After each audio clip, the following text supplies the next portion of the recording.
Hello, and welcome to Lore and Sleep. Tonight we travel across the sea to the southern shore of the Mediterranean, to a city that once rivaled Rome itself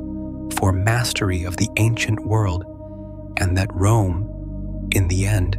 erased so thoroughly from the earth that for centuries afterward, people believed its very soil had been sown with salt, so that nothing would ever grow there again. We are going to Carthage, the great Phoenician city of North Africa, built on a hill above two harbors on the coast of what is now Tunisia, a city of traders and sailors, and, in its final desperate century, of one of the most famous generals who ever lived, a man who crossed mountains that were not supposed to be crossable, leading an army that included elephants to bring war to the Italian peninsula itself. This is the story of Carthage, a civilization founded, according to its own legend, by a grieving queen who fled her homeland with nothing but her wits and a clever trick involving an ox hide, and who built, on the strength of that trick, a city that would grow to command the Western Mediterranean for over 500 years. It is a story of merchants who sailed beyond the Pillars of Hercules into the open Atlantic in search of tin and gold, of a navy that once dominated every trade route between Africa and Europe, and of 3 catastrophic wars against Rome that reshaped the ancient world and left Carthage itself, in the end, a smoking ruin. It is also, inevitably, a story told mostly through the eyes of the enemies who eventually destroyed it, since so much of what Carthage wrote about itself did not survive its final burning, which means that separating the real Carthage from the shadow that Rome cast over its memory is one of the great and unresolved puzzles of ancient history. It is a story for the night, because Carthage itself is a city that exists now, mostly in absence, in the quiet of an archaeological site above a modern Tunisian suburb where a few broken columns and the outline of a vanished harbor are almost all that remain of a metropolis that once held hundreds of thousands of people. Let it come to you now. Out of the dark water of the Mediterranean, the torches of Carthage's great circular harbor, beginning to glow along the shoreline, one lonely light after another, the way they must have glowed on countless ordinary evenings across 5 centuries before the city itself went dark forever. If these journeys bring you calm, I invite you to like this video, subscribe to the channel, or leave a quiet thought in the comments below. It helps others find their way here, one sleepy soul at a time. But for now, there is nothing you need to do. Let your body grow heavy. Let your breathing slow. Let the warm, salt air of the North African coast come to you out of the darkness, and let the lamps of an ancient harbor city begin to glow, one by one, in the quiet. Let us begin. To understand Carthage, you first have to understand the Phoenicians, the seafaring people of the eastern Mediterranean coast in what is now Lebanon, whose great port cities of Tyre, Sidon, and Byblos had, by the early 1st millennium before the Common Era, built one of the most extensive maritime trading networks the ancient world had yet seen. The Phoenicians were not primarily conquerors in the way that the Assyrians, or later the Romans, would be. They were traders and colonizers, sailors who ranged across the entire Mediterranean basin and beyond, establishing trading posts and daughter cities on coastlines, from Cyprus to Sicily, to Sardinia, to the coast of Spain, planting settlements wherever a good harbor and a profitable trade route could be found, without any particular interest in conquering the peoples already living in the interior beyond those harbors. The Phoenicians gave the ancient world a number of things whose influence still shapes life today in ways that are easy to overlook. Their alphabet, a simplified writing system of about 22 consonant signs, rather than the hundreds of cumbersome symbols used in Egyptian hieroglyphics or Mesopotamian cuneiform, was adopted and adapted by the Greeks, who added vowels to it, and from the Greek alphabet descended, eventually, the Latin alphabet that this very sentence is written in. Their skill in extracting a rich purple dye from the glands of a particular species of sea snail, a dye so labor-intensive to produce that only the wealthiest and most powerful could afford garments colored with it, gave the Phoenicians their very name, since the Greek word phoenix referred to this distinctive purple-red color, and Phoenician purple cloth became one of the most sought-after luxury goods of the ancient Mediterranean world, a status symbol traded across 3 continents. Carthage itself, whose name derives from the Phoenician Carthage, meaning simply new city, was founded, according to the traditions later recorded by Greek and Roman historians, in either the 9th or the early 8th century before the Common Era by settlers from Tyre. The most famous version of the founding story, preserved and elaborated centuries later by the Roman poet Virgil in the Aeneid, tells of a Tyrian princess named Elissa, known to the Romans as Dido, who fled her homeland after her brother Pygmalion murdered her husband in a grab for the throne, and who arrived on the coast of North Africa, seeking a place to build a new life for herself and her followers. According to the legend, the local Berber ruler agreed to grant her only as much land as could be covered by a single ox hide, expecting this to limit her severely. But Elissa cut the hide into such thin strips that, laid end to end, they encircled an entire hill. The hill, later known as Bursa, a Greek word that, not coincidentally, also means ox hide, giving her far more territory than the ruler had ever intended to grant, and establishing, from its very first moment, a reputation for the kind of clever, resourceful dealing that would come to characterize Carthaginian commerce for centuries afterward. Whatever the precise historical truth behind this vivid founding legend, which blends genuine folk memory with later literary embellishment in ways modern historians still debate, archaeological evidence confirms that a genuine Phoenician settlement existed at the site of Carthage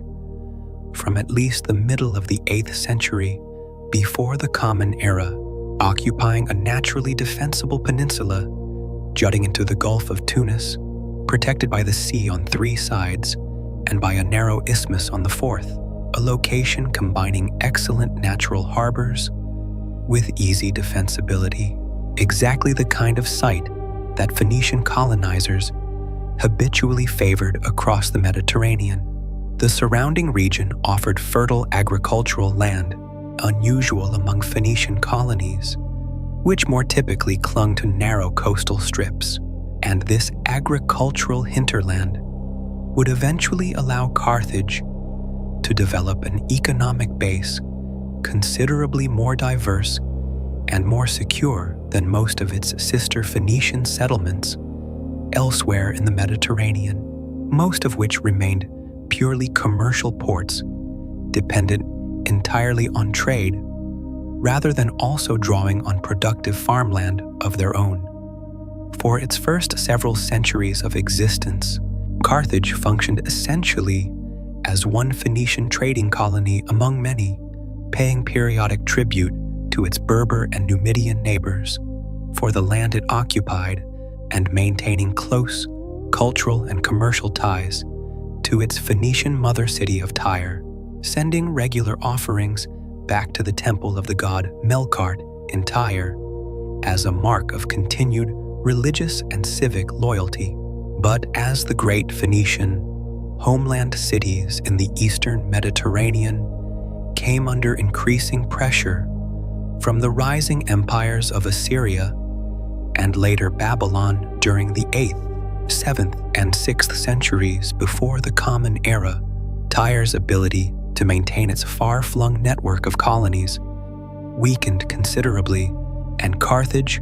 favorably positioned and already prosperous, gradually stepped into the vacuum, evolving from a daughter colony among equals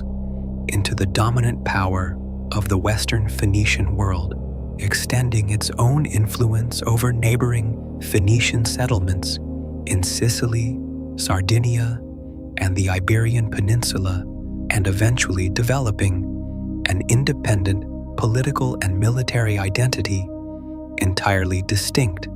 from its increasingly diminished Levantine origins. Long before the two powers ever came to blows, Carthage and the still modest city of Rome maintained a formal diplomatic relationship stretching back, according to the careful research the Greek historian Polybius conducted directly from archival treaty texts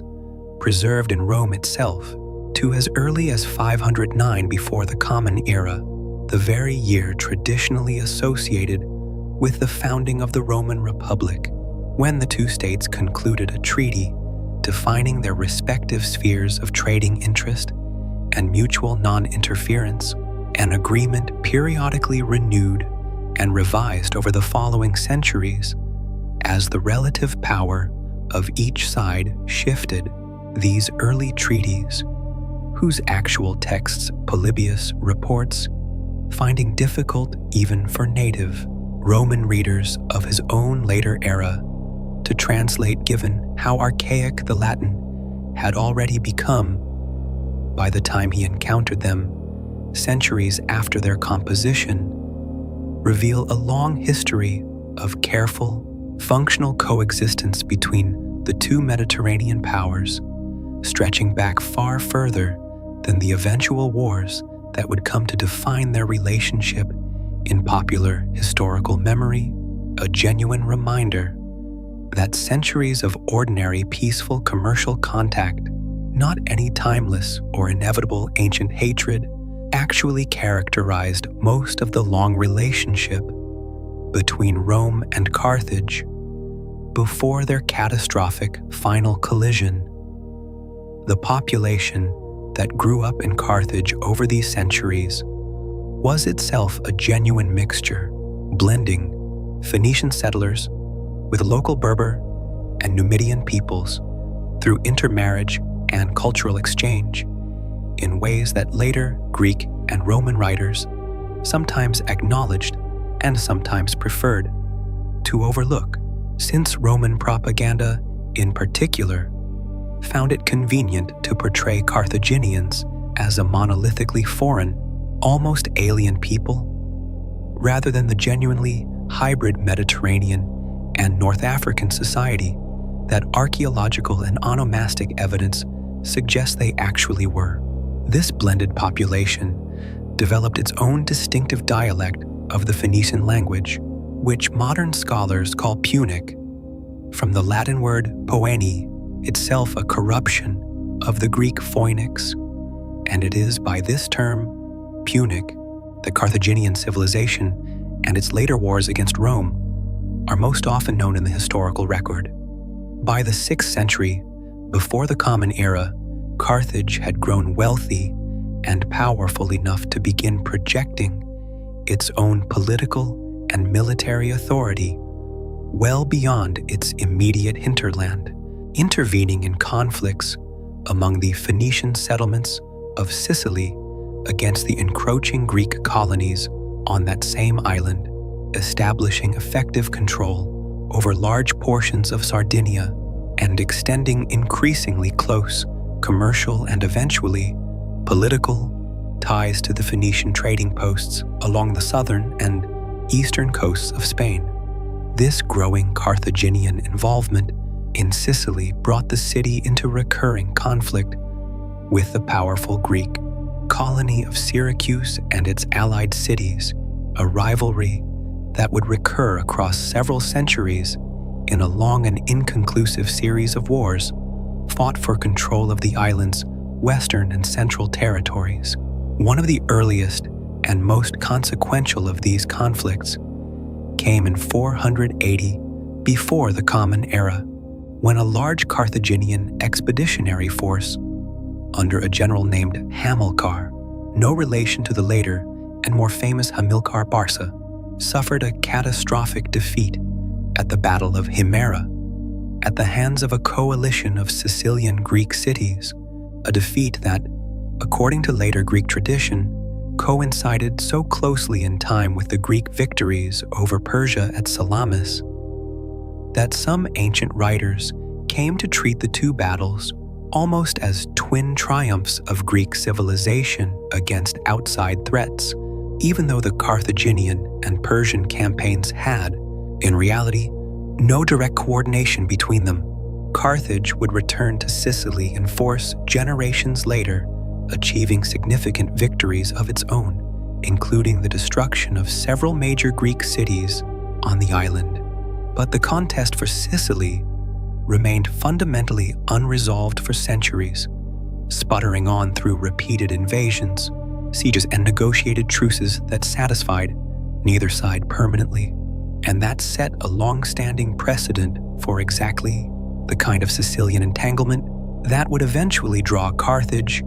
into its much more consequential wars with Rome. The religious world of Carthage was inherited directly from the Phoenician homeland,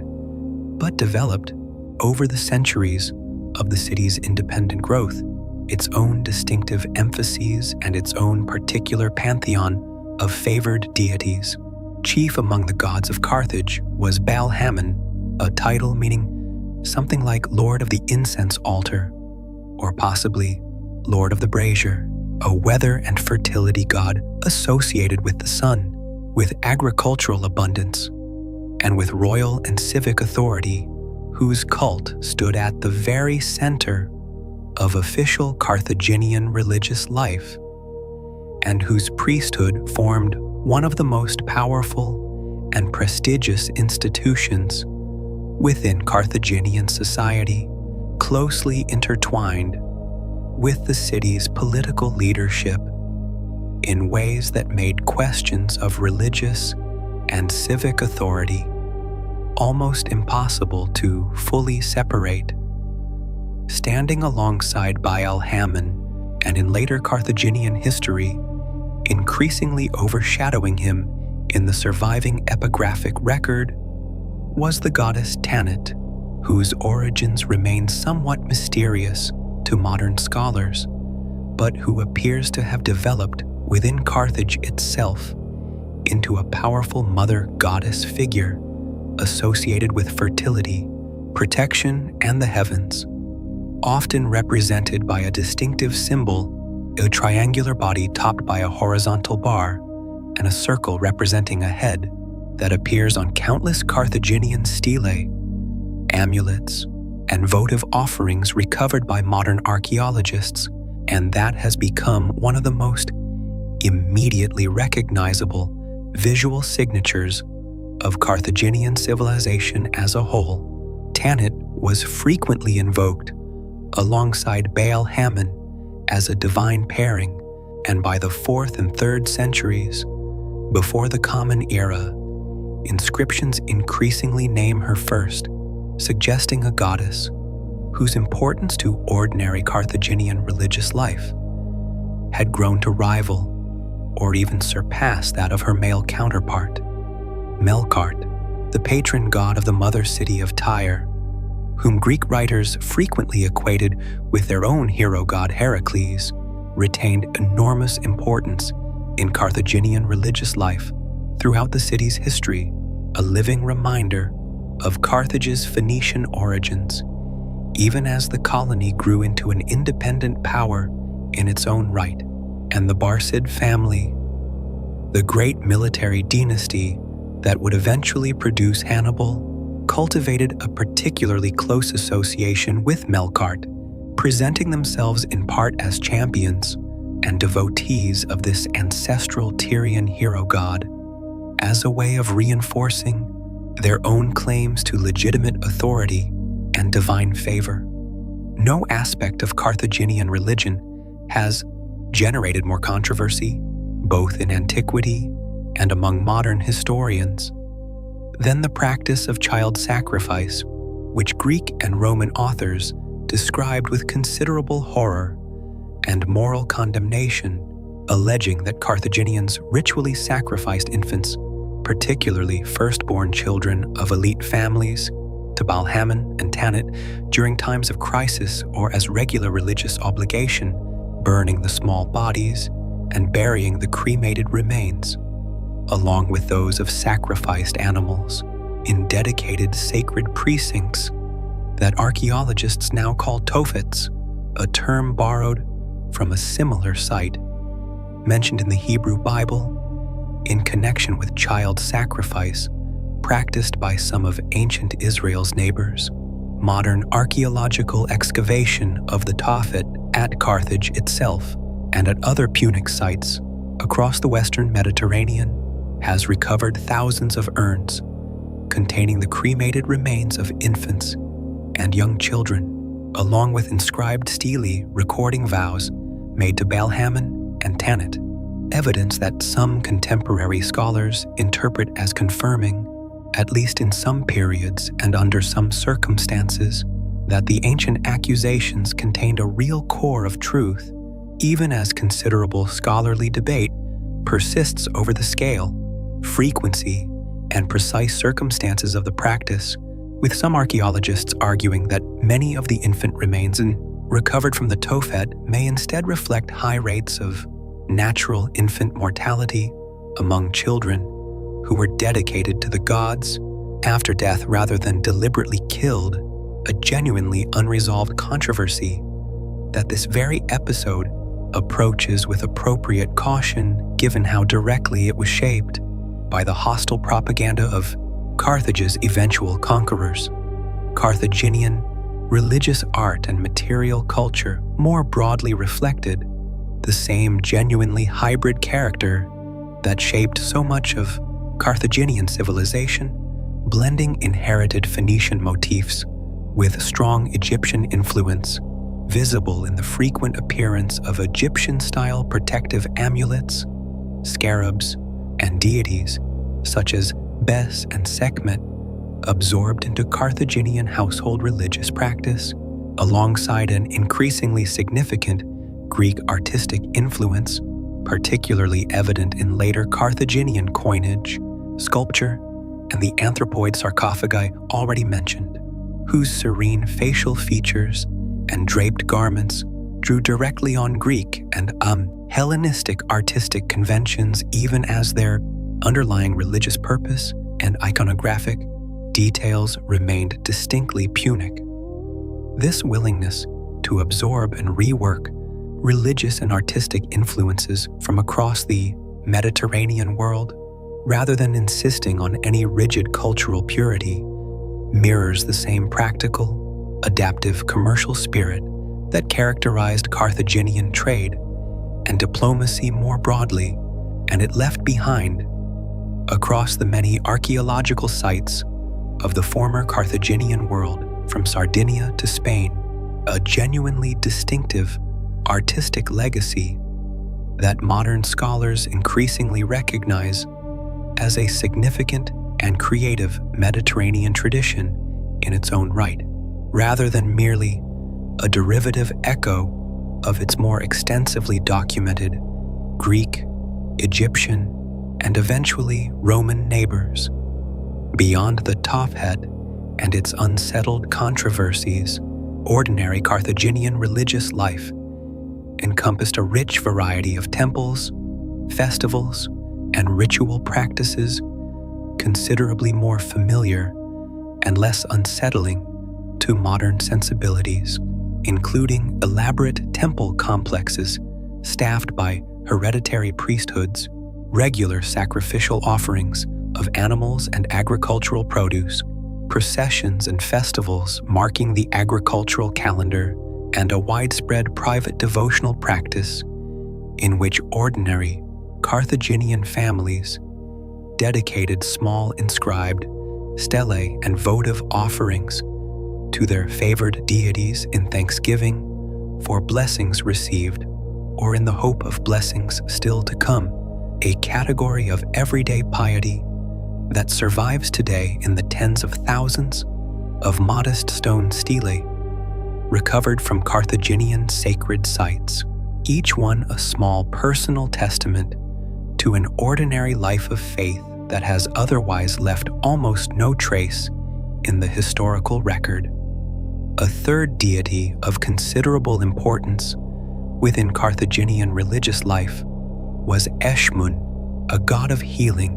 whose principal temple stood prominently atop the Bursa citadel itself, a sanctuary that would, in the war's final catastrophic days, become the last refuge of Carthaginian resistance as the city burned around it. Eshmun's cult, inherited like so much of Carthaginian religion from Phoenician antecedents, where he was closely associated with the Greek healing god Asclepius, in the eyes of later observers, attracted pilgrims and supplicants seeking relief from illness and injury, and the elevated, commanding position of his sanctuary above the rest of the city reflected the genuine civic importance that healing and protection from disease held within a densely populated ancient urban center where epidemic illness posed a constant and largely uncontrollable danger. The rhythms of Carthaginian religious festival life followed an annual calendar whose precise details have survived only in fragmentary form, pieced together by modern scholars from scattered inscriptions and occasional references in hostile Greek and Roman sources, but which appears to have included major seasonal celebrations tied to the agricultural calendar, processions honoring Baal Hammon and Tanit that drew participation from across the city's social classes, and specific commemorations tied to the mother city of Tyre that persisted as a mark of continued cultural memory even centuries after Carthage's political independence from its founding. Metropolis had become an unquestioned reality. The priesthoods that administered these festivals and temples formed a distinct hereditary class within Carthaginian society, drawn substantially, though not exclusively, from the same wealthy families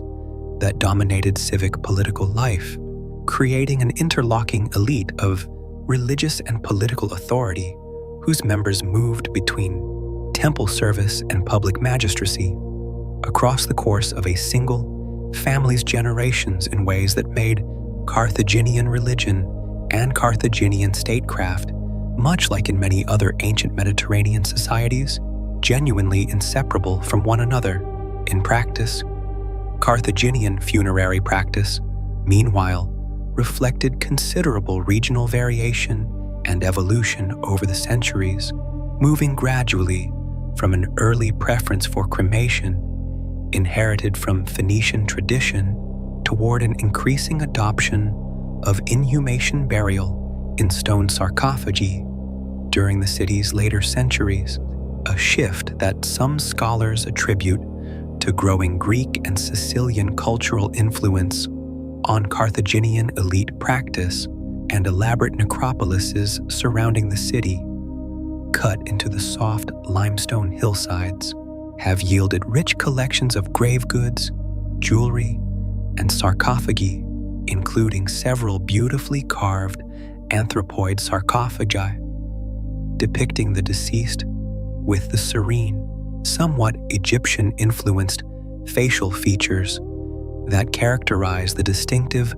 hybrid artistic style Carthaginian craftsmen developed by blending Phoenician, Egyptian, and Greek artistic traditions into something recognizably their own. At its height, in the 3rd and 2nd centuries before the Common Era, Carthage was among the largest and wealthiest cities in the entire Mediterranean world, its population estimated by modern historians at somewhere between 200,000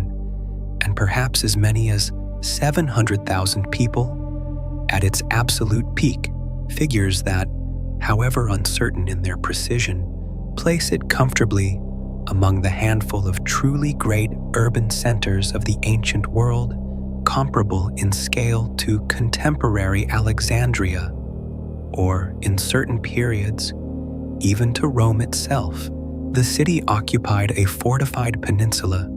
dominated by the citadel hill of Byrsa, where the wealthiest families maintained their residences and where the most important temples stood, overlooking the lower town spreading out along the coastline below, densely packed with the houses, workshops, and markets of ordinary Carthaginian merchants, artisans, and laborers. The defining engineering achievement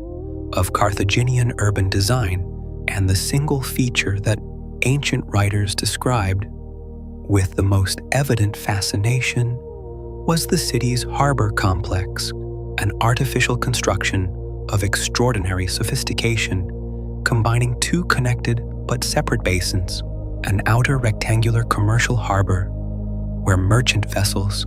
from across the Mediterranean loaded and unloaded their cargoes, and an inner circular military harbor, accessible only through a narrow connecting channel that could be closed and controlled, ringed by ship sheds capable of housing, according to the ancient sources, as many as 220 warships simultaneously, each vessel hauled up out of the water onto individual covered slipways for protection and maintenance, with a small artificial island at the center of the circular harbor, serving as the residence and headquarters of the admiral commanding the fleet, positioned so that his vantage point allowed him to observe every vessel entering or leaving the harbor at any hour of the day or night, an arrangement of naval infrastructure so advanced that later Roman writers described it with unmistakable, if grudging, admiration even centuries after they had reduced the whole complex to rubble. The defensive walls of Carthage, according to the detailed description preserved by the Greek historian Appian, who drew on earlier, now lost eyewitness accounts, ran for some 22 miles around the full circuit of the city and its surrounding territory, with the most heavily fortified stretch protecting the vulnerable landward approach across the narrow isthmus, connecting the Carthaginian peninsula to the African mainland, consisting of a triple line of walls, reportedly some 45 feet high, thick enough to house stables for hundreds of war elephants and horses, along with barracks, quarters for tens of thousands of soldiers, built directly into the fortification's own structure, a scale of defensive engineering that made the prospect of successfully besieging Carthage by direct assault a genuinely daunting undertaking for any ancient army, one that Rome itself would eventually need 3 full years of grinding siege warfare to finally overcome. Within these walls, the city's residential districts were built up to considerable heights by ancient standards, with Appian's account describing houses of 6 stories in the crowded lower town near the harbor, structures so tall and closely packed together that Roman soldiers during the final siege reportedly had to fight their way street by street and building by building, sometimes constructing improvised bridges across rooftops to advance from one house to the next without descending into the fiercely defended streets below. A harrowing tactical detail that speaks both to the density of Carthaginian urban construction and to the desperate intensity of the city's final resistance. The markets and workshops of Carthage supported a diverse and sophisticated urban economy considerably beyond simple maritime trade, including significant local production of finely worked metal goods, ceramics,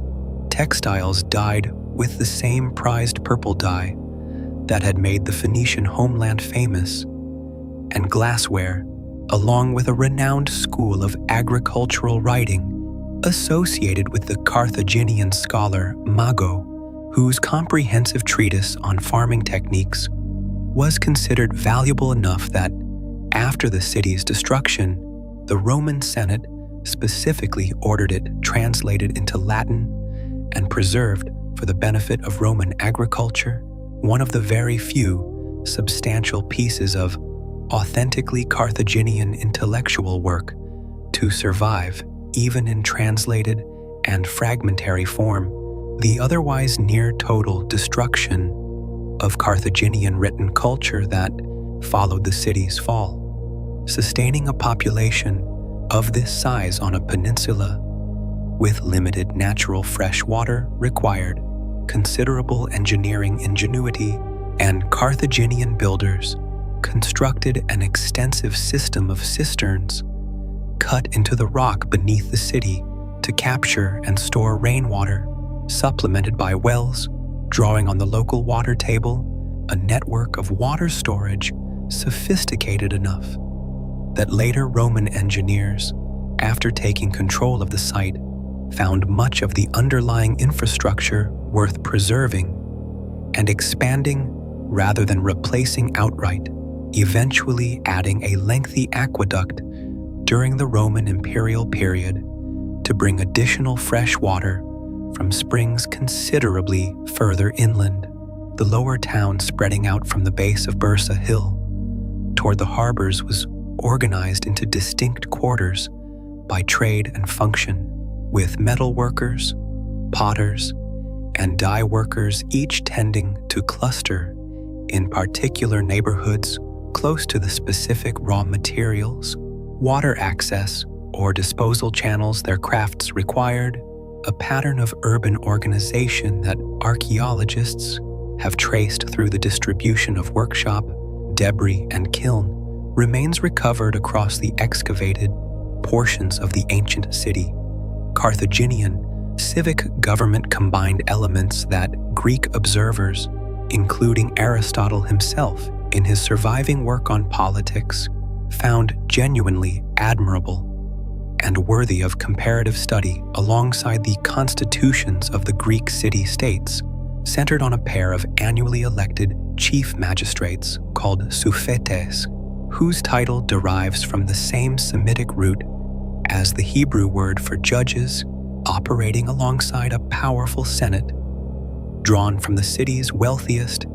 and most established families, and a further judicial body known as the 104, which developed over time into a body with significant oversight power over military commanders and other officials, a system of checks and institutional balance that Aristotle explicitly praised as combining elements of monarchy, aristocracy, and popular participation in a manner he considered genuinely sophisticated, even as the same system's tendency toward cautious, faction-ridden deliberation would later prove, at several crucial moments during the wars against Rome, a serious strategic liability compared to the more unified command structures of its enemies. The story of Carthage's most famous family and of the general, whose name still echoes through military history more than 2,000 years later, begins with Hamilcar Barca, a Carthaginian commander who first rose to prominence during the final desperate years of the First Punic War against Rome, a grinding 23-year conflict fought mostly over control of Sicily that ended in 241 before the Common Era in a costly and humiliating Carthaginian defeat, forcing the city to abandon its claims to Sicily entirely and to pay Rome a crushing war indemnity. Hamilcar, whose surname Barca meant lightning or thunderbolt in Punic, had fought with considerable skill and tenacity in Sicily's final campaigns, even as the broader war was being lost, and his subsequent role in suppressing a dangerous mercenary and native uprising against Carthage itself in the years immediately following the war. a brutal conflict so vicious that ancient historians simply called it the Truceless War, cemented his reputation as one of the most capable and ruthless commanders Carthage possessed. Rather than accepting Carthage's post-war diminishment, Hamilcar turned his considerable energy and ambition toward the Iberian Peninsula, launching in 237 before the Common Era, a sustained campaign of conquest and consolidation across southern and eastern Spain that would, over the following decades, transform the region into a genuinely new Carthaginian power base, rich in silver mines, agricultural wealth, and a deep reservoir of hardy native fighting men who would eventually form the core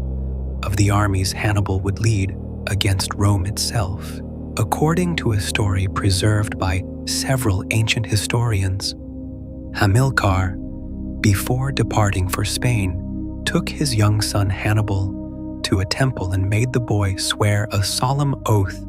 upon the altar that he would never be a friend to Rome, a story whose precise historical accuracy modern scholars debate,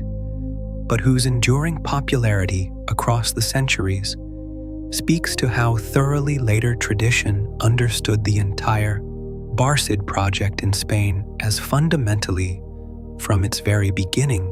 a preparation for eventual renewed war against the power that had humiliated Carthage in Sicily. Hamilcar died in battle against a native Iberian tribe in 228 before the Common Era, and command of the growing Carthaginian project in Spain passed to his son-in-law Hasdrubal, an able administrator and diplomat who consolidated Carthaginian control through a combination of military force and skillful alliance building with local Iberian tribes, founding the important new city of Carthago Nova, New Carthage, on the southeastern Spanish coast as an administrative and naval center, and negotiating a formal treaty with Rome, establishing the Ebro River as a mutually recognized boundary between Carthaginian and Roman spheres of influence in Spain, an agreement that would later become bitterly contested as the flashpoint that triggered the Second Punic War. When Hasdrubal was assassinated in 221 before the Common Era by a Celtic tribesman seeking personal revenge, the Carthaginian army in Spain, by now a seasoned and formidable fighting force, built up over more than a decade of continuous campaigning, acclaimed the 26-year-old Hannibal, Hamilcar's eldest son,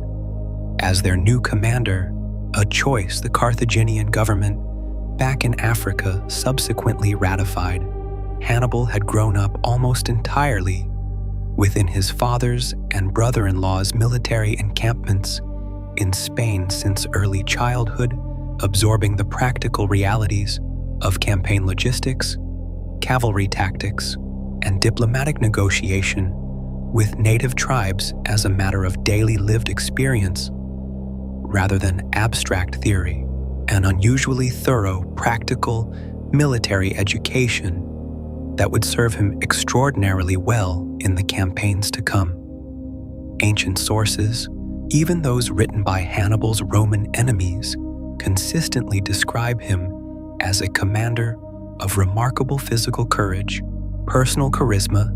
and tactical brilliance, a man capable of inspiring fierce loyalty among a genuinely polyglot army that included Libyans, Iberians, Numidians, and eventually Gauls, soldiers speaking a dozen different languages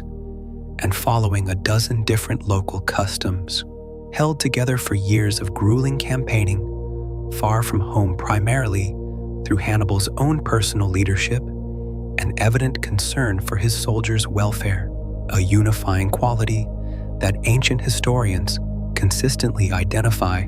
as one of the true keys to his extraordinary military successes, the Roman historian Livy, writing more than a century after Hannibal's death, and generally hostile to his memory, nonetheless could not help acknowledging his combination of reckless, personal courage and danger, and remarkably clear-headed prudence in the midst of it, along with an endurance of both physical hardship and mental strain that his own soldiers reportedly found almost superhuman. Hannibal did not campaign alone in this wider family sense, since his younger brothers Hasdrubal and Mago also held significant commands during the long years of war against Rome, a genuine family enterprise of military leadership that reflected how thoroughly the Barcid household had come to function as something like a second center of power within Carthage, operating with a degree of independent authority in Spain and Italy that the formal civic government in Carthage itself could only partially direct or restrain. Hasdrubal Barca remained in Spain for years after his elder brother's departure for Italy, defending the family's Iberian power base against repeated Roman incursions before eventually attempting his own daring crossing of the Alps in 207 before the Common Era to reinforce Hannibal's increasingly isolated position in southern Italy, a march that ended in disaster when Roman forces intercepted and destroyed his army at the Battle of the Metaurus River, a defeat whose news, according to a story preserved by Roman historians, Hannibal first learned of when his brother's severed head was thrown into his own camp by the victorious Romans, a brutal blow from which the wider Carthaginian war effort in Italy never truly recovered. The youngest brother, Mago, campaigned in Italy and later in the Western Mediterranean before his own death from wounds suffered in battle and the cumulative loss of both brothers over the course of the long Italian campaign left Hannibal, by its final years, an increasingly isolated commander, sustaining an occupation deep in hostile territory, with steadily diminishing hope of the reinforcement and fresh resources that final victory over Rome would have required. The First Punic War, fought between 264 and 241 before the Common Era, arose from a dispute over control of Sicily, an island whose eastern Greek cities and western Carthaginian and native settlements had coexisted, sometimes uneasily, for centuries before Rome's expanding influence in southern Italy drew it inexorably into Sicilian affairs. What began as a relatively limited conflict grew, over more than 2 decades, into a sustained struggle fought primarily at sea, forcing Rome, a power with essentially no prior naval tradition, to build an entire war fleet from scratch, reportedly using a captured Carthaginian warship as a design template, and to develop the ingenious boarding device called the corvus, a hinged boarding bridge with a heavy spike that could be dropped onto an enemy vessel, allowing Roman soldiers to transform naval battles into something closer to the land combat in which Roman legions already excelled, neutralizing much of the superior seamanship and naval tactical experience that Carthage's older maritime tradition would otherwise have provided. Early Roman naval successes built on this corvus innovation came at the Battle of Mylae in 260 before the Common Era, where a Roman fleet under Gaius Duilius won Rome's first significant naval victory, an outcome celebrated back in Rome with the erection of a commemorative column decorated with the bronze rams of captured Carthaginian ships, and later, more decisively still, at the Battle of Ecnomus off the southern coast of Sicily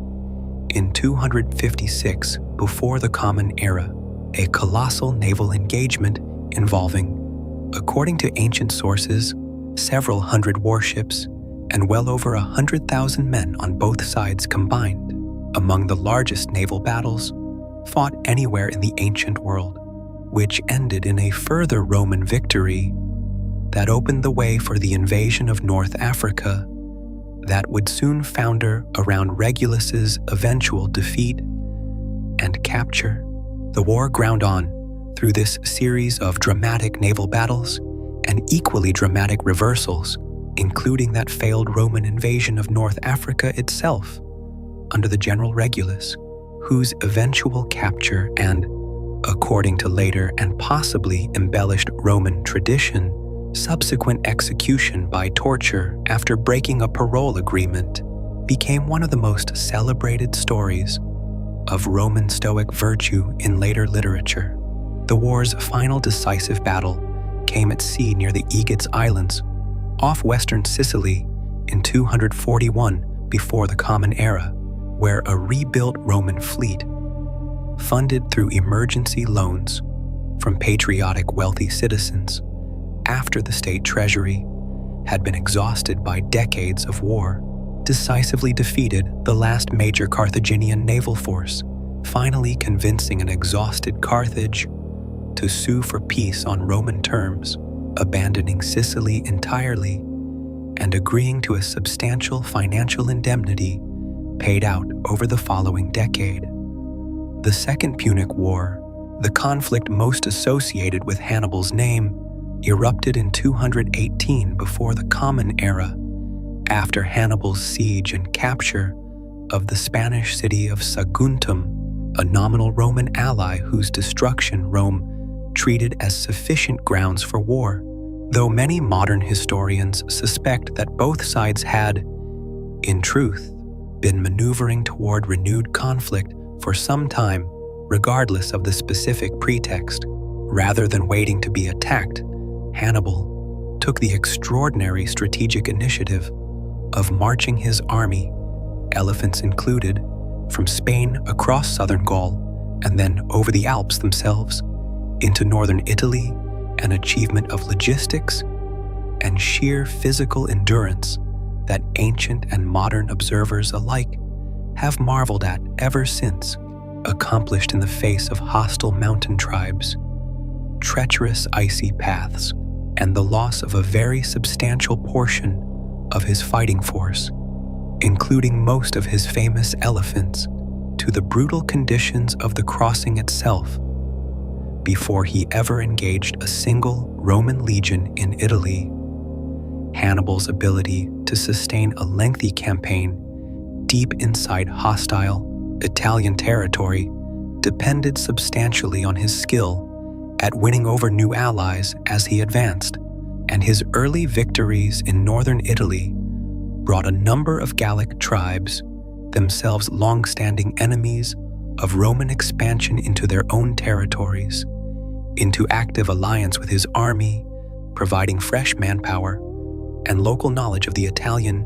countryside that partially offset the heavy losses his original Spanish and African forces had already suffered crossing the Alps. This constantly shifting coalition, blending veteran Libyan and Iberian infantry, Numidian light cavalry, whose speed and skill in skirmishing warfare ancient sources consistently single out for praise, Balearic slingers, and newly recruited Gallic warriors eager for a chance to strike back at Rome, gave Hannibal's army a genuinely improvised, multinational character that required exceptional personal leadership to hold together as a coherent fighting force. And it is precisely this achievement of sustained multi-ethnic cohesion, quite apart from his tactical brilliance in any single battle, that many military historians consider among Hannibal's most genuinely remarkable and least frequently celebrated accomplishments. Once in Italy, Hannibal proceeded to inflict this coalition army against a series of catastrophic defeats on Roman armies sent against him, first at the Trebia River, then in a devastating ambush beside Lake Trasimene, where an entire Roman army was destroyed in the misty confusion of a single morning, and finally, most famously, at Cannae in 216 before the Common Era, where Hannibal's brilliant double envelopment tactic, drawing the center of his line back, while his flanks and cavalry encircled the much larger Roman force, from both sides simultaneously, resulted in one of the single bloodiest days of ancient warfare, with Roman casualties that ancient sources place, with some scholarly uncertainty over the precise figures, at somewhere between 50 and 70,000 men killed in a single afternoon, a catastrophe that remains, even by the standards of later military history, an almost unparalleled tactical achievement. Despite these staggering victories, Hannibal was never able to force Rome itself to surrender, partly because Rome's unusually resilient system of Italian alliances meant that,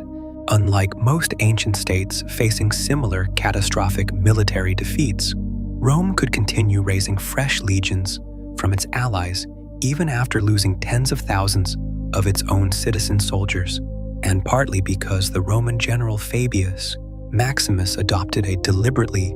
cautious strategy of avoiding pitched battle with Hannibal's army while harassing his supply lines and gradually wearing down his strength through attrition rather than confrontation, a strategy that earned Fabius the nickname Cunctator, the Delayer, and that, though widely criticized and mocked by his Roman contemporaries at the time, is now generally credited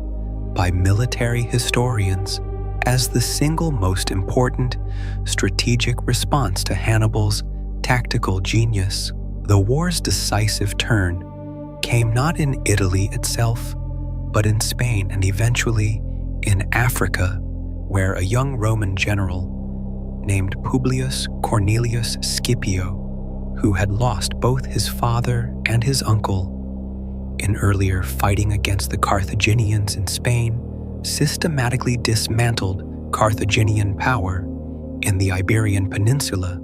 through a series of skillfully executed campaigns before eventually carrying the war directly to Africa itself, forcing the Carthaginian Senate to recall Hannibal from Italy, where he had campaigned for over 15 years without ever losing a major battle, to defend his own homeland.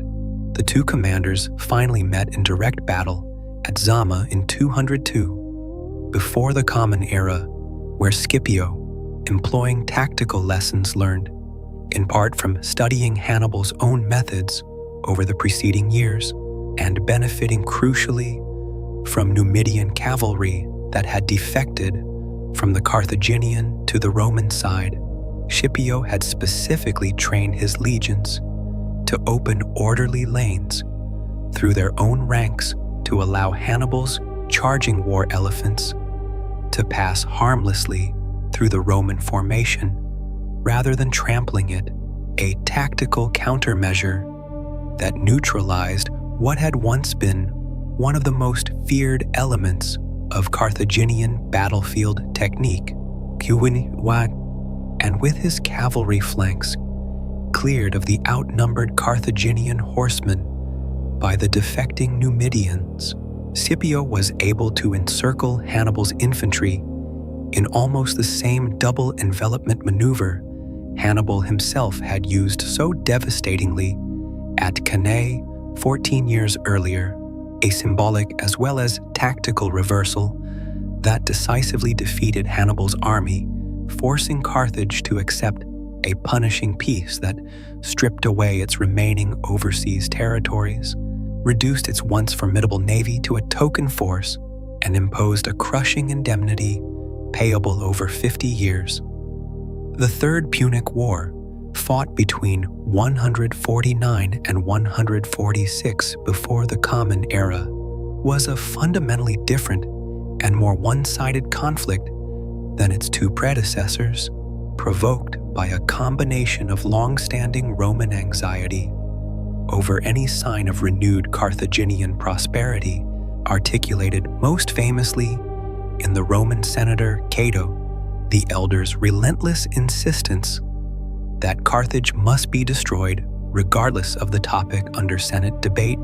and by escalating border conflicts between Carthage and the neighboring Numidian kingdom of Massinissa, a Roman ally whose steady encroachment onto Carthaginian territory Rome consistently declined to restrain. The economic foundation underlying Carthage's remarkable rise to Mediterranean power rested substantially on the extraordinary mineral wealth of the Iberian Peninsula, particularly the silver mines of southern Spain, whose output, once brought fully under Carthaginian control, following Hamilcar's and Hasdrubal's conquests, provided the financial resources that funded Carthage's mercenary armies, its naval construction, and its extensive diplomatic gift-giving to allied tribes and cities across the western Mediterranean, a level of mineral wealth so substantial that ancient sources describe the mines around New Carthage alone as employing tens of thousands of laborers and generating revenues that later Roman administrators, after taking control of the same mines following Carthage's defeat, found almost as valuable to the Roman treasury as they had once been to Carthage's own. The scale of mining operations in the silver-rich districts of southeastern Spain, particularly around New Carthage itself, was substantial enough that the later Greek geographers Strabo, drawing on earlier sources describing the mines under both Carthaginian and subsequent Roman management, recorded galleries extending for considerable distances underground, and workforces numbering, according to some ancient estimates, in the tens of thousands, laboring under conditions that ancient writers across many different periods and civilizations consistently describe as extraordinarily harsh, since enslaved miners in antiquity generally faced some of the most brutal and shortest-lived working conditions found anywhere in the ancient economy, extracting the very silver that, refined and minted, ultimately funded the armies, the mercenaries, and the diplomatic gifts that allowed Carthage to project power across the entire western Mediterranean. Beyond Iberian silver, Carthaginian trade networks extended across an extraordinary geographic range for an ancient civilization, reaching south along the Atlantic coast of Africa in search of gold, ivory, and other exotic goods traded with sub-Saharan peoples through intermediary contacts north to the tin mines of the distant British Isles, whose tin, essential for producing the bronze, that remained a crucial metal throughout much of the ancient Mediterranean world. Even as iron became increasingly common, Carthaginian merchants, acquired through trading contacts that ancient sources suggest Carthage guarded with considerable commercial secrecy, reportedly deceiving rival Greek and Roman traders about the exact location and sailing routes to these lucrative northern sources whenever such misdirection proved possible. The agricultural treatise composed by the Carthaginian writer Mago, running to some 28 books, according to the ancient sources that describe it, though only fragments quoted by later Roman agricultural writers actually survive today, apparently covered an extraordinarily wide range of practical farming topics, including detailed guidance on selecting and preparing soil, the management of vineyards and olive groves, animal husbandry, beekeeping, and the storage and preservation of harvested crops, a comprehensiveness that later Roman writers on agriculture, including Columella and Varro, explicitly acknowledged drawing upon when composing their own considerably better preserved works on the same subjects, meaning that Carthaginian agricultural science, however completely its original text has otherwise vanished, continued to shape Roman and eventually broader European farming practice for centuries after Carthage itself had ceased to exist as an independent political power. Carthaginian agriculture, meanwhile, developed a sophistication that considerably impressed later Roman observers, particularly in the fertile territories of Carthage's immediate North African hinterland, where large agricultural estates often worked by enslaved laborers under systems of management that the Carthaginian writer Mago documented in exhaustive technical detail in his celebrated treatise on farming, produced olive oil, wine, and grain on a scale substantial enough to support both the large urban population of Carthage itself and a significant export trade to other Mediterranean markets, an agricultural sophistication that stood in notable contrast to the more purely mercantile character of many of Carthage's sister Phoenician colonies elsewhere in the Mediterranean, which typically lacked comparable access to productive farmland of their own. The Carthaginian merchant fleet that carried all this trade across the Mediterranean and beyond operated according to trading arrangements and treaty relationships that Carthage negotiated and periodically renewed with Rome itself during the centuries before their wars began. Agreements, some fragments of which survive in later Roman historical writing, that carefully specified which Mediterranean ports and coastal regions Roman traders could and could not access without Carthaginian permission, evidence of a sophisticated and long-established commercial diplomacy between the two powers that existed for generations before their eventual descent into catastrophic warfare, and that suggests the eventual conflicts between them, however inevitable they may appear in hindsight, were not simply the product of ancient, primordial hostility, but rather the outcome of a specific, contingent breakdown in what had previously been a durable, mutually beneficial commercial relationship. Carthaginian mercenary recruitment, meanwhile, represented a distinctive and economically significant feature of the wider Carthaginian imperial system, since unlike Rome, which relied primarily on its own citizens and Italian allies for military manpower, Carthage, as a relatively small citizen population ruling over an extensive and profitable trading empire, characteristically fought its wars using paid mercenary soldiers recruited from across its sphere of influence and beyond, including Numidian cavalry, renowned throughout the ancient Mediterranean for their skill and mobility, Balearic slingers, whose accuracy with sling-thrown lead projectiles, ancient sources specifically praise, Iberian infantry recruited from Spain, and Gallic warriors recruited from southern France and northern Italy, a genuinely multinational military system funded directly by Carthaginian commercial wealth that gave Carthage access to a remarkably wide and specialized pool of military talent, but that also, as the brutal, truceless war following the First Punic War demonstrated with terrible clarity, carried the serious inherent risk of mercenary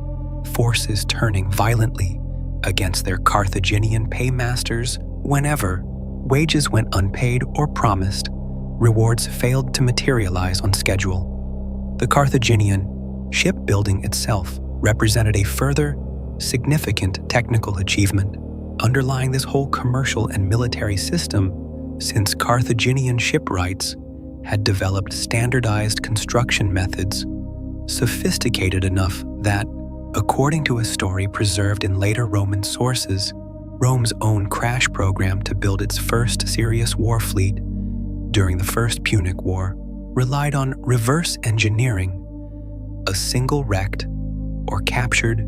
Carthaginian quinquereme, the standard heavy warship of the period, suggesting a Carthaginian shipbuilding tradition of prefabricated,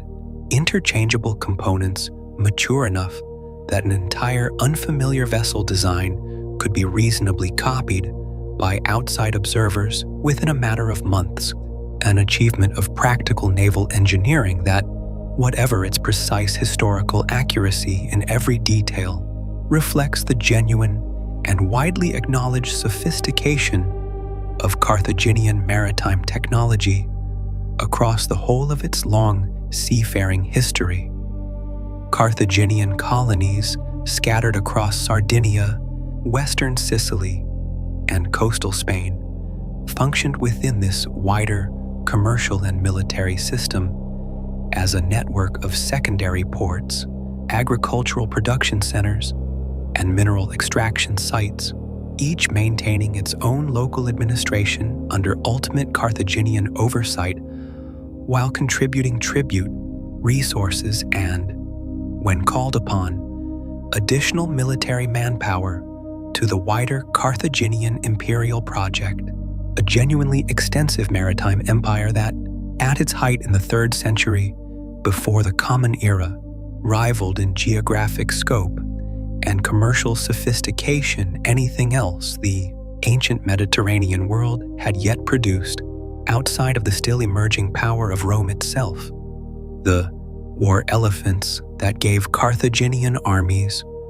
much of their distinctive and fearsome reputation across the ancient Mediterranean were drawn primarily from a now extinct, or at least regionally vanished, North African forest elephant, a somewhat smaller relative of the African elephants familiar today, captured and trained at considerable expense in dedicated facilities that ancient sources suggest existed near Carthage itself, staffed by specialized handlers, often called mahouts, using a term borrowed ultimately from Indian elephant handling traditions further east, whose skills in managing these enormous and sometimes unpredictable animals under the noise and chaos of battle represented a genuinely specialized and valuable body of practical knowledge within the wider Carthaginian military establishment. Financing this elaborate military and commercial apparatus required equally sophisticated financial institutions, and Carthaginian merchants and civic authorities alike made extensive use of credit arrangements, partnership agreements for funding trading voyages, and a coinage system minted first in silver drawn from Iberian mines, and later supplemented by Carthage's own African gold and electrum issues that circulated widely enough across the western Mediterranean that Carthaginian coins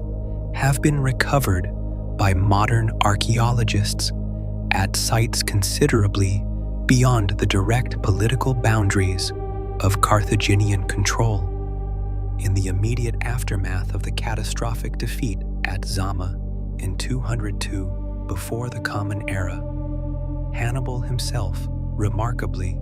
did not retire from public life, but instead turned his considerable energy toward a program of thoroughgoing domestic political and financial reform within Carthage itself, winning election as Safed and using the position to break the corrupt financial stranglehold that a small circle of wealthy oligarchic families had maintained over Carthaginian public finances for generations, reforms that succeeded so effectively in restoring Carthaginian solvency and even prosperity, despite the crushing war indemnity still owed to Rome, that Carthage was able to offer to pay off the entire 50-year remaining balance in a single lump sum within just a few years of the reforms taking effect and offer the Roman Senate, perhaps recognizing what such rapid recovery implied about Carthage's continuing economic resilience, pointedly declined to accept. Hannibal's domestic political success and the deep resentment it generated among the very oligarchic families whose long-standing financial privileges his reforms had curtailed eventually led his political enemies within Carthage to denounce him to Rome, alleging that he was secretly conspiring with the Seleucid king Antiochus III against Roman interests in the eastern Mediterranean, accusations serious enough that Hannibal, recognizing the genuine danger of Roman intervention against him personally, chose voluntary exile rather than risk being handed over. He spent his remaining years moving between the courts of various eastern Mediterranean rulers, hostile to Rome, offering his considerable military expertise wherever it might be useful. Hannibal's years in exile took him first to the court of the Seleucid king Antiochus III in Syria, where he offered strategic advice for the war Antiochus was already pursuing against Rome in Greece and Asia Minor, advice that Antiochus, perhaps wary of relying too heavily on the reputation of a single famous exile, only partially heeded before his own eventual defeat by Roman forces forced Hannibal to seek refuge elsewhere still. He moved next through Crete and finally to the small kingdom of Bithynia in Asia Minor, where King Prusius employed his military talents in a local border war against a neighboring ruler allied with Rome, until finally cornered by Roman diplomatic pressure in the court of this same minor Bithynian king, who proved unwilling to risk war with Rome by protecting him. Hannibal took his own life around 183 before the Common Era, rather than allow himself to be captured and paraded through Rome as a prisoner, reportedly remarking, according to a story preserved by later historians, that he would finally relieve the Romans of the constant anxiety his continued survival had apparently caused them for so many years. In the decades following Hannibal's exile and eventual death, Carthage itself, despite having lost all its overseas territories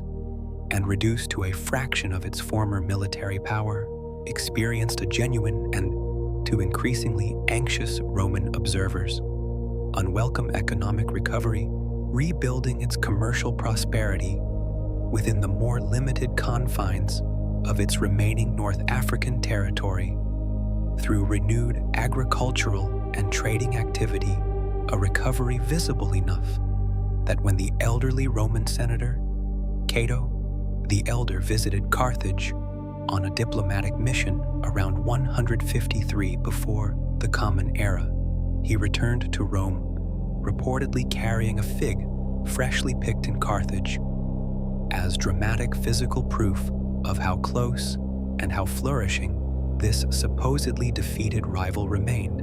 using the fig as a rhetorical prop to argue that a city capable of producing such fresh fruit within a mere 3 days' sailing distance of Rome itself represented an intolerable, ongoing danger that could never be allowed to persist. From that visit onward, Cato reportedly concluded every single speech he delivered in the Roman Senate, regardless of the ostensible subject under discussion, with the same insistent phrase, Carthago delenda est, Carthage must be destroyed, a rhetorical campaign of relentless repetition that, whatever its precise historical accuracy in every detail as later transmitted, accurately captures the genuine and increasingly widespread Roman anxiety that mere military defeat and territorial dispossession had not been sufficient to permanently neutralize Carthage as a potential future threat, an anxiety compounded by the continuing territorial ambitions of Rome's Numidian ally Massinissa, whose kingdom bordered Carthaginian territory directly and whose repeated incursions onto land Carthage, still legally possessed, created a slow, grinding provocation that Rome, despite its formal treaty obligations to arbitrate such disputes fairly, consistently declined to resolve in Carthage's favor. Throughout these final tense decades, before the Third Punic War, Carthaginian politics remained divided between competing factions, with sharply different views on how best to manage the increasingly dangerous relationship with Rome, with one prominent faction associated with the elder statesman Hanno, sometimes called Hanno the Great, favoring a cautious policy of strict compliance with every Roman demand in the hope of avoiding any further provocation, while other voices within the Carthaginian Senate, drawing on the still potent memory and popular legacy of the Barcid family's earlier military achievements, even decades after Hannibal's own death, argued for a firmer defense of Carthaginian territorial and commercial interests against Numidian encroachment, a genuine internal political division whose details survive only in fragments, but that clearly complicated Carthage's ability to present a unified, consistent response to Rome's escalating demands. During exactly the years when unified, consistent diplomacy might have mattered most. By 150 before the Common Era, this combination of Numidian territorial pressure and deep-rooted Roman strategic anxiety had created conditions in which Carthage found itself trapped in an essentially impossible position, forbidden by the terms of its earlier peace treaty from taking independent military action without Roman authorization, yet facing continuous territorial encroachment from a Roman ally that Rome itself declined to restrain, until finally, driven to desperation by Massinissa's escalating provocations, Carthage took up arms against the Numidian kingdom without first obtaining Roman permission, a technical violation of its treaty obligations that Rome, perhaps having anticipated and even quietly welcomed exactly this outcome, seized upon as sufficient formal justification to declare war for a third and this time, absolutely final time. When Roman forces arrived in North Africa in 149 before the Common Era to open the Third Punic War, the Carthaginian government, recognizing the overwhelming disparity in military strength now arrayed against it, initially attempted a policy of complete capitulation, surrendering its remaining weapons and even its children as hostages in a desperate effort to avoid war entirely, only to learn, in one of the most brutally revealing moments of the entire ancient historical record, that Rome's actual demand, delivered only after Carthage had already disarmed itself completely, required the total abandonment and destruction of the city itself, with its population to be relocated inland away from the coast, a demand so obviously intended to permanently eliminate Carthage as any kind of meaningful maritime or commercial power that the disarmed Carthaginians, having nothing left to lose, chose instead to resist to the absolute end, frantically manufacturing new weapons, according to ancient accounts, by melting down household bronze, and even reportedly using women's hair to help produce the twisted cordage needed for catapults and other siege engines. The resulting siege dragged on for nearly 3 full years as Carthage's formidable defensive walls and the desperate resolve of its remaining population repeatedly frustrated Roman efforts at direct assault until command of the Roman forces eventually passed to Scipio Aemilianus, grandson by adoption of the very Scipio who had defeated Hannibal at Zama half a century earlier, a young commander whose combination of personal discipline, tactical patience, and evident admiration for the very civilization he had been sent to destroy would produce one of the most memorable and haunting episodes in all of ancient historical writing. Scipio finally breached the city's defenses in the spring of 146 before the Common Era, and the subsequent fighting, conducted street by street and building by building through the densely packed, multi-story houses of the lower town, exactly as earlier chapters have described, continued with terrible intensity for a further 6 days before the last Carthaginian resistance, centered on the temple of Eshmun atop the Bursa citadel, finally collapsed. According to the account preserved by the Greek historian Polybius, who was present in the Roman camp as a personal friend and advisor to Scipio Aemilianus, and thus provides what is, by ancient standards, an unusually direct eyewitness perspective on these final events, Scipio wept openly as he watched the ancient city burn,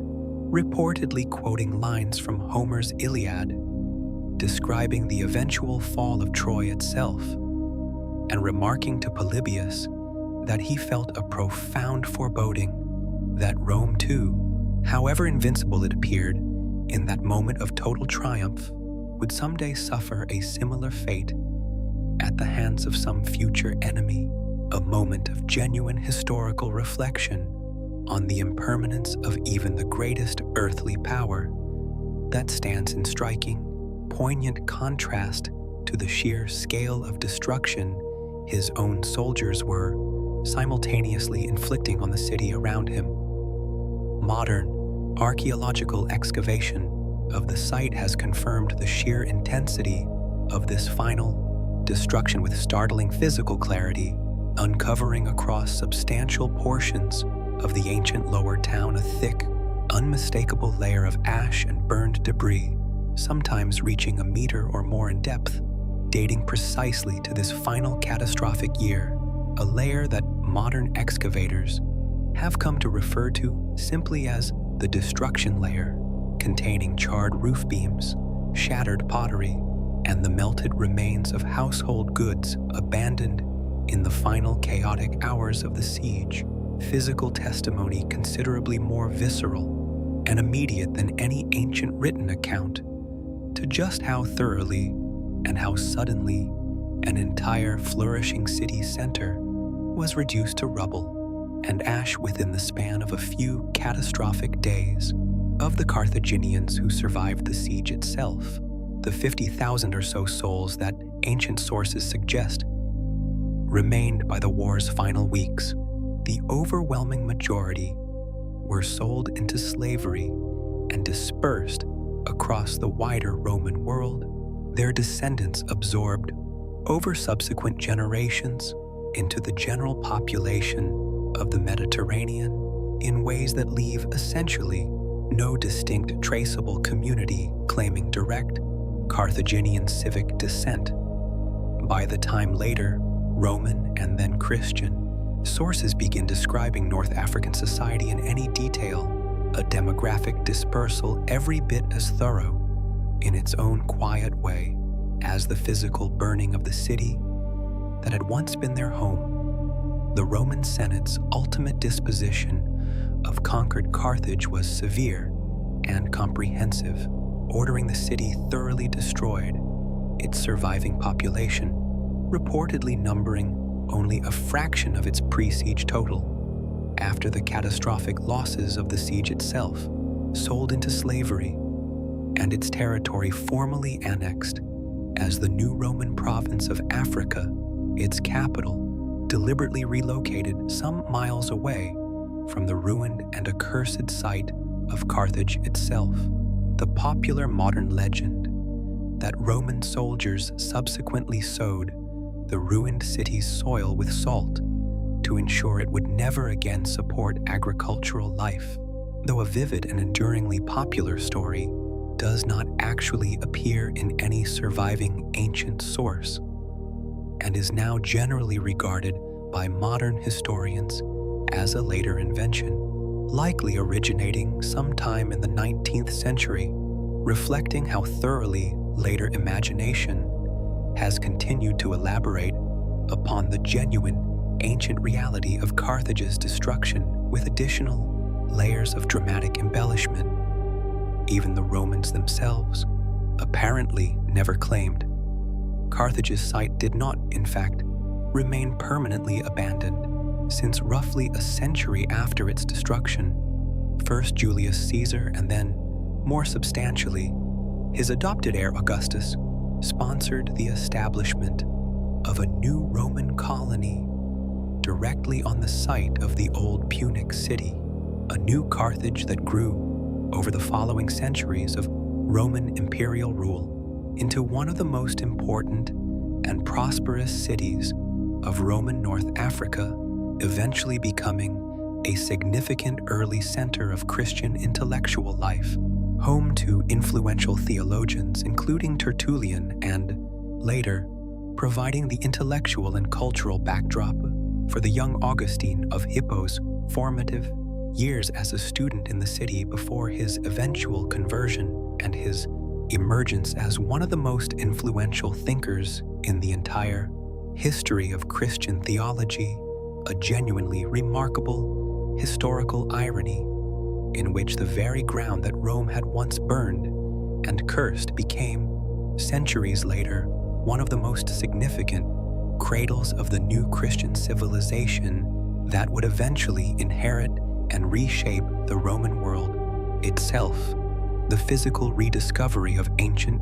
Carthage beneath the layers of its own Roman, Vandal, Byzantine, and later Arab successor settlements began in earnest only in the 19th century as European antiquarians and eventually organized archaeological missions, particularly under French colonial administration in Tunisia from the 1880s onward, began systematically excavating the site,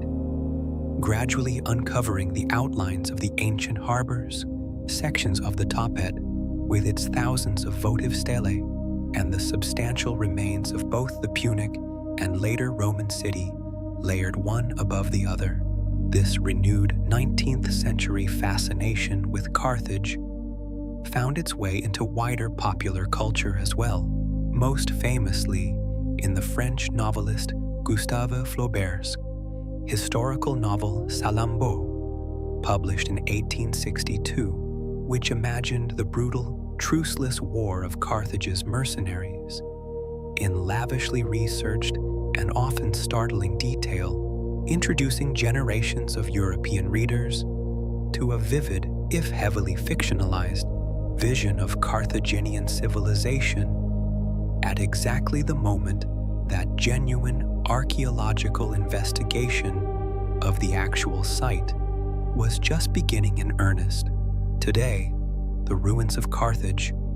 now surrounded by the modern suburbs of Tunis, form a UNESCO World Heritage Site, and ongoing excavation continues slowly and carefully to add new detail and occasional fresh controversy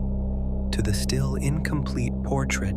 of a civilization that left so little of its own voice behind, its story pieced together, even now, substantially through the eyes and the records of the very rivals who once fought so hard and ultimately so successfully to erase it from the world entirely. The wider Punic cultural and linguistic legacy that Carthage had spread across its former North African and Iberian territories proved considerably more durable than the city's physical destruction might suggest, with the Punic language itself continuing to be spoken in parts of North Africa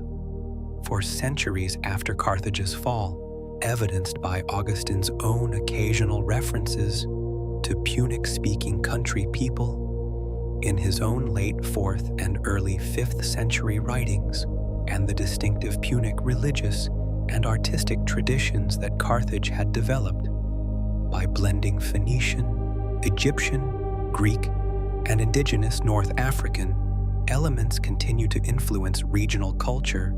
across the Maghreb long after the political structures that had originally produced them had vanished entirely. From the historical stage, a quiet cultural persistence, considerably longer-lived and more genuinely resilient than the dramatic,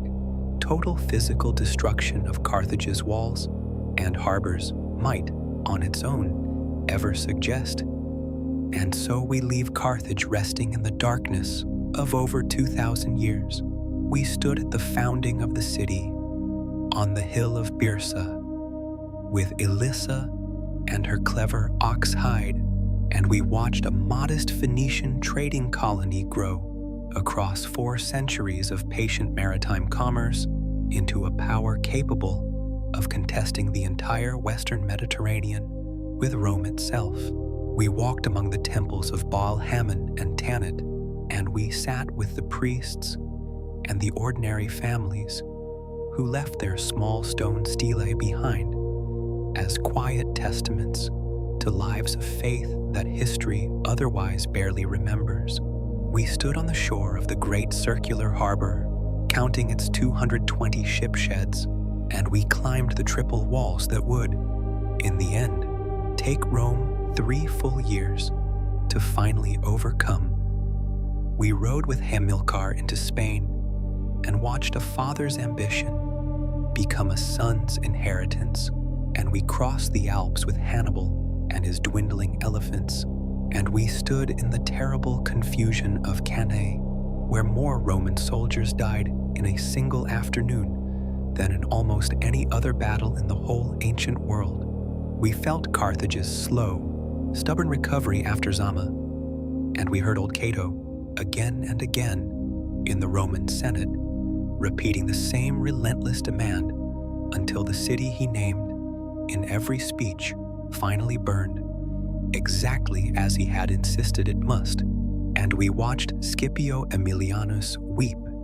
even as his own soldiers completed the destruction he had been sent to accomplish, foreseeing with startling clarity that no empire, however triumphant in its own moment, truly escapes the same fate it inflicts on others. These are human stories. The Carthaginians were human, and so were the Romans who destroyed them, and the trading city they built together, and then unmade together, was as brilliant and as fragile as anything human beings have ever built. The merchants who sailed past the pillars of Hercules, the priests who tended the altars of Baal Hammon and Tanit, the ordinary families who left small stone offerings behind in hope of nothing more than an easier harvest or a healthy child. All of them lived and worked and worried in a city that time and its enemies eventually swallowed almost whole, leaving us to piece their world back together from broken pottery, burned rubble, and the grudging, half-hostile words of the people who beat them. If this journey brought you some calm, you might like the video, or subscribe to the channel, or leave a small quiet comment below. It helps others find their way here, and every person who finds their way here is one more person sleeping a little more gently tonight. There is another story waiting for you on the screen. You can simply let it play and let the night continue, and let the ancient world keep talking in its old, slow voice. But for now, there is nothing left to follow. The harbor is dark. The walls have fallen silent. The last ember of the burning city has finally gone cold. Let your jaw unclench. Let your shoulders drop. Let your hands open slowly, the way hands open when a long siege has finally ended, and there is nothing left to defend or to fear. Let your breathing find its own quiet rhythm, slow and steady, in and out, like the warm Mediterranean Sea, moving against a shoreline that has outlasted every empire that ever stood upon it, patient and ancient, and entirely indifferent to the passage of all these years. Somewhere beneath the modern suburbs of Tunis, the old stones are still there, patient under centuries of later building, waiting. The way ruins always wait, without hurry, without complaint, for whoever next thinks to look closely at the ground beneath their feet. Sleep well, and good night. Wherever in this wide world this quiet old story finds you tonight.